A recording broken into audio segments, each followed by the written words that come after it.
جب سپہ سالار حافظ قرآن ہو،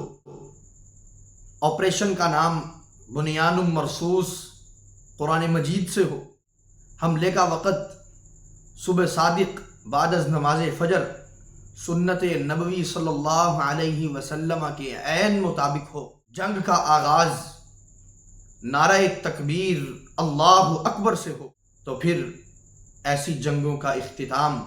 الحمدللہ رب العالمین پر ہی ہوا کرتا ہے، کیونکہ جہاں رب العزت نے کأنہم بنیان مرصوص فرمایا، وہیں رب المجاہدین نے فرمایا نصر من اللہ وفتح قریب، اللہ کی مدد